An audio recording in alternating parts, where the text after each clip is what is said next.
I'm with Florian Diez. He's farming in the Mato Grosso state, and the name is the town again? Nova Mutum. Nova Mutum. Yeah. He's largely a cattle farming operation, but has moved more into cropping in the last few years and has included DDG grain as part of his feed regime as well. Just Florian, just in terms of what the operation you're running here, you're on 7,000 hectares, isn't it? But you're not farming all of that, are you? No, we're not. We farm on 3,100 hectares. Okay. So that's not even half of our surface. No. Brazilian legislation has us keeping more than half of the area conserved in original vegetation. So even if you wanted to farm that area, you couldn't? I couldn't. You'd be prevented? Yeah. In our case specifically, we wouldn't want to, because we want to keep it like this. We wouldn't want to chop down more forests. Sure. Yeah. But it's often a misconception, isn't it? Yes, it is often a misconception. Yeah. But even if we wanted, we couldn't, because that law has us keep it that way. Yeah. So just taking us through your cattle operation here, it's a family farm operation, isn't it? Been in the family for 30 years, is it? Or? It's been in the family for 40 years. It's increased in size to some extent in the middle of the 2000s. Right. But it's a family operation. Yeah, right. Yes. And predominantly cattle operation to start with, wasn't it? But you're moving more into cropping, aren't you? We were exclusively cattle, and 12 years ago we started cropping. We started cropping soybeans and afterwards maize. Yeah.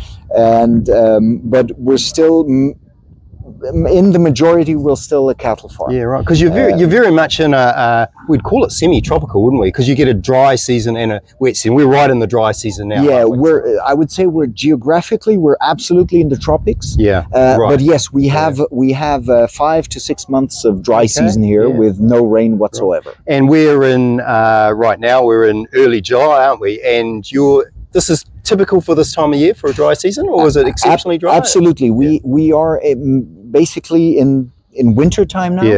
Yeah. So this is our winter. It's very dry, and we must have about 35, 36 degrees now in the shade, good. Probably. Yeah, in the shade, that's winter, and that's absolutely typical. So basically, vegetation stops growing. Right. We have some forage on the pasture still, but we start giving the animals some fibers in their feed as well, which we don't do during the rainy season. Right. This just to improve their performance with the feed. Yeah. And the animals we see here, this is basically a finishing stage, isn't it? So you've grown them up on grass. You've brought them through to final. This is the final 120 days or so, 150 days in here, right? We finish them for a period of time of about 100 to 125 days, which during that time they have feed at their disposal. Ad libitum, basically, but and they have pasture outside.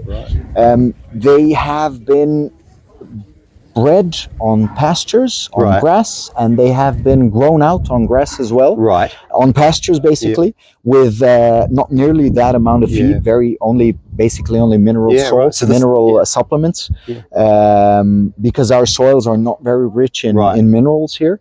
So we need to supplement them, and the last 4 months, let's say, of their life, they spend in the finishing pastures. And what sort of weight would you see them leave the farm at for slaughter? So they come in here with anything in between 390 to 420, 30 kilograms, and they should gain about 180 kilos more. So they should be around 600, 580 to 620.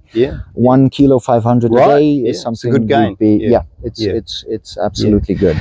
Would your system, as it stands at the moment, tend to be pretty typical for what's running in this part of Brazil, or would you say you're a little ahead of where most farmers are in terms of their systems? Together, I would say that together with several other farms, we're ahead of the rest in terms of intensification, in terms of trying to use the resources we have and trying to, let's say, shorten the fattening period of the animals.